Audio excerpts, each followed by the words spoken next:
नमस्कार मित्रांनो, स्वागत आहे तुमचं आयटी शेख सर या आपल्या युट्यूब चॅनलवर।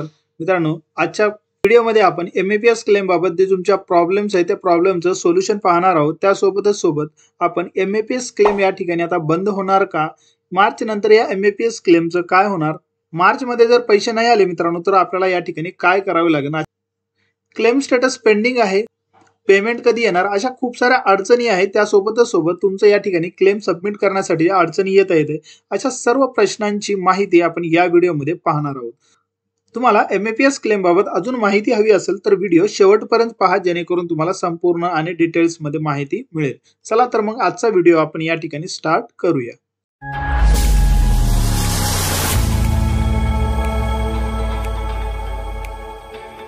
मित्रांनो, आजच्या व्हिडिओमध्ये आपण एमएपीएस क्लेमचे जे प्रॉब्लेम्स आहेत ते प्रॉब्लेमचे सोल्युशन फास्ट ट्रॅक मध्ये या ठिकाणी पाहणार आहोत। म्हणजे या एमएपीएस क्लेम बद्दल या ठिकाणी आपण फटाफट तुमचे जे कमेंट आहे त्या कमेंटचं सोल्युशन या व्हिडिओमध्ये आपण या ठिकाणी पाहणार आहोत। आरो अप्रूव्हल होऊन 10 दिवस झालेले, 15 दिवस झालेले, पैसे कधी येतील? तर मित्रांनो, या आरो कडे आता मार्च एंडचं काम या ठिकाणी सुरू आहे, त्यामुळे तुम्हाला या ठिकाणी पैसे डिस्ट्रीब्यूट होण्यासाठी वेळ लागत आहे। ज्यावेळेसही पैसे डिस्ट्रीब्यूट होतील मित्रांनो, त्यावेळेस तुम्हाला या ठिकाणी चॅनलच्या माध्यमातून अपडेट देण्यात येईल। आता जस्ट जर बघितलं मित्रांनो, आता फक्त आरो कडून क्लेम अप्रूव्हल करण्याचं काम या ठिकाणी सुरू आहे।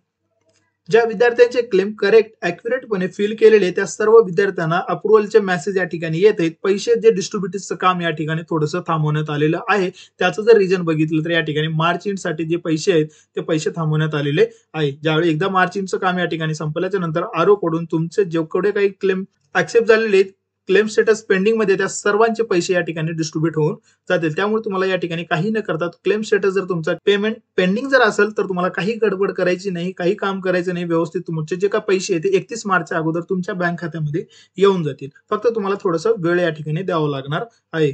जर तुमचा क्लेम स्टेटस पेंडिंग असेल तर 100% 31 मार्चच्या अगोदर त्या ठिकाणी तुमचे पैसे येऊन जातील। त्यानंतर मंथली क्लेम करताना वेगवेगळे पीडीएफ बनवावे लागेल का? तर मित्रांनो, यस, कारण की ज्यावेळेस तुम्ही मंथली क्लेम सबमिट करत असताना तुम्हाला या ठिकाणी फर्स्ट फेज जो आहे तो बँक स्टेटमेंटचा तुमची फुल डिटेल्स त्या ठिकाणी लागणार आहे। जसं की तुमचा आयएफएससी कोड, नाव, बँकेचे डिटेल्स वगैरे, हा पेज जो आहे तो तुम्हाला कॉमन ठेवायचा आणि दुसरा जो पेज आहे तो तुम्हाला या ठिकाणी तुमचा हायलाइट करून अपलोड करायचा आहे। फर्स्ट पेज जो असतो तुमचा या ठिकाणी जर बघितलं आपण तर फुल डिटेल्स वाला ज्या मंथची पेमेंट आहे ते हायलाइट करून तुम्हाला 2 पेज एकत्र करून तुम्हाला त्या ठिकाणी अपलोड करायचे आहेत। खूप साऱ्या विद्यार्थ्यांना या ठिकाणी बीटीआरआय ऑफिस असो, आरो ऑफिसचा या ठिकाणी प्रॉब्लेम आहे। तर ज्यांचं या ठिकाणी माहिती नाही तर बीटीआरआय ऑफिस मित्रांनो तुमच्या डिस्ट्रिक्ट आयटीआयच्या जवळ तुम्हाला त्या ठिकाणी मिळून जाईल। आणि आरो ऑफिसचं या ठिकाणी कशा पद्धतीने शोधायचं याचा ऑलरेडी डिटेल व्हिडिओ मी या ठिकाणी बनवला होता। तर मित्रांनो, जर तुम्हाला आरो ऑफिस जर शोधायचं असेल तर तुम्हाला या ठिकाणी सर्वात सोपं काम करायचंय, तुमच्या क्रोम ब्राउझरला किंवा गुगलला या ठिकाणी पुणे आरो ऑफिस एवढं जरी सर्च केलं तुम्ही या ठिकाणी त्याचा संपूर्ण ॲड्रेस या ठिकाणी तुम्हाला येऊन जाईल। नागपूर आरो ऑफिस जरी एवढी जरी सर्च केलं तर मित्रांनो तुमचं संपूर्ण डिटेल्स त्या ठिकाणी येऊन जाईल। फक्त तुम्हाला या ठिकाणी गुगलला या ठिकाणी सर्च करायचं आहे। ज्या विद्यार्थ्यांचे डॉक्युमेंट अपलोड करत असताना चुकले असतील अशांनी काय करायला पाहिजे? तर मित्रांनो, ज्यांचे या ठिकाणी डॉक्युमेंट अपलोड करत असताना चुकले आहे तर त्यांनी सर्वात अगोदर आपला क्लेम हे रेक्टिफिकेशन करून घ्यायचं आहे। या ठिकाणी तुमचा जर क्लेम रिजेक्ट झाला असेल तर चुकीचा क्लेम करा आणि तुमच्या एस्टॅब्लिशमेंटकडे जा, रेक्टिफाय करायला सांगा। रिजेक्ट करणं वेगळं आणि रेक्टिफाय करणं वेगळं। जर चुकीचे डॉक्युमेंट जर अपलोड झाले असतील तर तुम्हाला या ठिकाणी रेक्टिफाय करणं गरजेचं आहे। तुमचा क्लेम रेक्टिफाय झाला तरच तुम्हाला या ठिकाणी बँक स्टेटमेंट असो, डोमिसाइल सर्टिफिकेट असो किंवा तुमचा कॉन्ट्रॅक्ट फॉर्म असो हे अपलोड करण्यासाठी ऑप्शन येतील। जर रिजेक्ट झाला असेल तर त्या ठिकाणी तुम्हाला या ठिकाणी ऑप्शन येणार नाहीत। अशा कंडिशन जर तुमचा रिजेक्ट झाला असेल, डॉक्युमेंट जर अपलोड करायचे असेल तर चुकीचा क्लेम या ठिकाणी सबमिट करायचं, एस्टॅब्लिशमेंटकडे जायचं आणि तिथून तुम्हाला रेक्टिफाय करून घ्यायचं आहे। ज्यावेळेस आपण मंथली क्लेम करण्यासाठी जातो, मंथली क्लेम करत असताना monthly claim for this registration number is not possible अशा पद्धतीचं त्या ठिकाणी मेसेज येतं। तर मित्रांनो, अशा पद्धतीचं ज्यावेळेस तुम्हाला या ठिकाणी मेसेज येईल त्यावेळेस तुमचा जो काही क्लेम आहे तो रिजेक्ट आहे का रेक्टिफाय एक वेळेस चेक करून घ्यायचा आहे। जर रेक्टिफाय असेल मित्रांनो तर तुमचा क्लेमला या ठिकाणी इयरलीच करावं लागणार आहे। रिजेक्ट जर झाला असेल तर मित्रांनो तुम्हाला नवीन क्लेम या ठिकाणी तयार होतो, म्हणून तुम्हाला त्या ठिकाणी मंथली क्लेम करता येतं। जर रेक्टिफाय जर झाला असेल तर तुम्हाला या ठिकाणी चुकीचा क्लेम करायचंय, एस्टॅब्लिशमेंटकडे जायचं आणि त्या ठिकाणी रिजेक्ट करून घ्यायचं आहे। जर रिजेक्ट झालं तर ते तुम्हाला या ठिकाणी नवीन क्लेम सबमिट करता येणार आहे। खूप साऱ्या विद्यार्थ्यांना जॉइनिंग डेटचा प्रॉब्लेम या ठिकाणी येत आहे, जसं तुम्ही या ठिकाणी कमेंट पाहू शकता। जर या ठिकाणी डेट जर बघितलं तर 19/5/23 ला जॉइनिंग आहे, 19/5/24 ला या ठिकाणी त्यांनी अप्रेंटिसशिप संपलेली आहे। पण जो कॉन्ट्रॅक्ट जो आहे तो या ठिकाणी 19/11/23 ते 19/11/24 पर्यंत या ठिकाणी त्यांना कॉन्ट्रॅक्ट फॉर्म या ठिकाणी जनरेट झालेला आहे. मग अशा कंडिशनमध्ये यांनी काय करायला पाहिजे? यांनी जर इयरली जर क्लेम केला तर यांचा क्लेम हा रिजेक्ट होऊन जाईल. जर डेटमध्ये या ठिकाणी तुमचा 1 दिवस 2 दिवसाचा जर फरक असेल तर या ठिकाणी आता आरओई अप्रूव्हल करत आहे.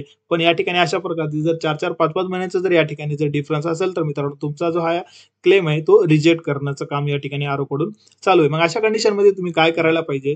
तर तुमचा जो काय कॉन्ट्रॅक्ट फॉर्म आहे आणि तुमच्या पोर्टलवरील डेट, जे पोर्टलवरील डेट आहे त्यानुसार तुम्हाला या ठिकाणी मंथली क्लेम करायचं आहे. कारण की जे काही न भेटण्याच्या अपेक्षा तुम्हाला या ठिकाणी मंथली क्लेम करून जेवढ्या मंथ तुमचे आहेत तेवढ्या मंथचं पेमेंट तुम्ही या ठिकाणी रिसीव्ह करू शकता. तर एक वेळेस तुम्हाला बीटीआरआय ऑफिसला जाऊन याविषयी तुम्हाला एक वेळ चर्चा करून घ्यायचं आहे.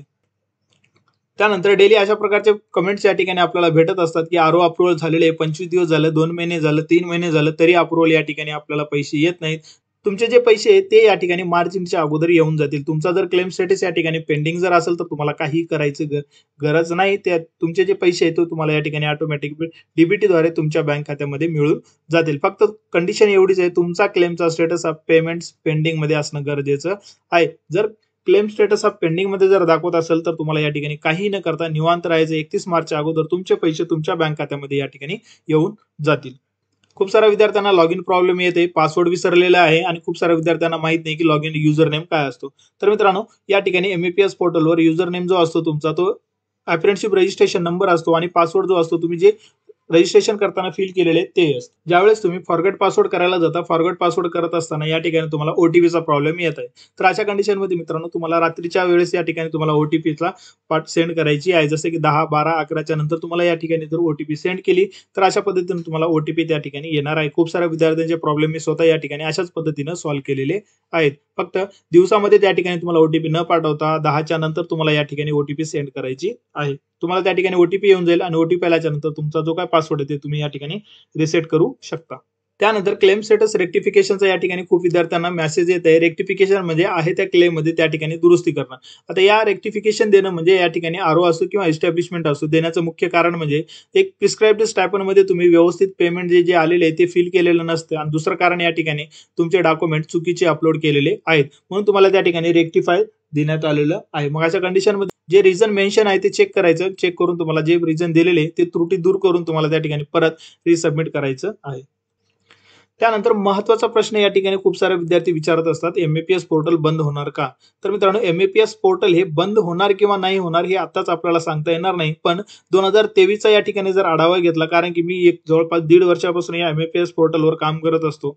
जर 2023चा जर आढावा या ठिकाणी घेतला तर 2023 मध्ये खूप साऱ्या विद्यार्थ्यांना या ठिकाणी पैसे डिस्ट्रीब्यूट झाले होते आणि 2024 मध्ये या ठिकाणी पैसे डिस्ट्रीब्यूट करण्याचं काम चालू आहे. तर एक होऊ शकतं मित्रांनो की तुम्हाला या ठिकाणी मार्च एंडच्या नंतर म्हणजे जो काय बजेट सत्र या ठिकाणी 1 एप्रिल पासून सुरू होतं तर ते तुम्हाला या ठिकाणी 1 एप्रिलच्या नंतर पैसे मिळण्यासाठी उशीर होऊ शकतं. पण एमएपीएस पोर्टल बंद होणार नाही एवढं तरी आपण या ठिकाणी सांगू शकतो. ज्यांचे क्लेम स्टेटस पेंडिंग आहे त्या सर्वांचे 31 मार्च 2025 च्या अगोदर पैसे येऊन जातील. पण ज्यांचे क्लेम स्टेटस हे अजूनही त्रुटीमध्ये आहेत त्यांना मात्र या ठिकाणी जवळपास 7 ते 8 महिन्याच्या नंतर या तुमचे जे पैसे आहेत ते तुम्हाला मिळू शकतात. कारण हे 7 ते 8 महिने का सांगतोय, कारण की तुम्हाला आता या ठिकाणी बजेट सत्र संपल्याच्या नंतर नवीन बजेट सत्र या क्लेमसाठी उपलब्ध करण्यासाठी वेळ लागू शकतो. म्हणून ज्यांचे क्लेम स्टेटस पेंडिंग आहे त्यांना 31 मार्चच्या अगोदर या ठिकाणी पैसे मिळून जातील आणि एमएपीएस पोर्टल बंद होणार किंवा नाही हे 31 मार्चच्या नंतरच आपल्याला या ठिकाणी सांगता येईल. मित्रांनो अशाच प्रकारचे एमएपीएस क्लेम बाबत आपण व्हिडिओ घेऊन येत असतो. तुम्हाला या व्यतिरिक्तही काही अडचणी असेल तर मला कमेंटद्वारे कळू शकता. तर भेटूया नेक्स्ट व्हिडिओमध्ये अशाच प्रकारच्या नवीन अपडेट सोबत. तोपर्यंत नमस्कार.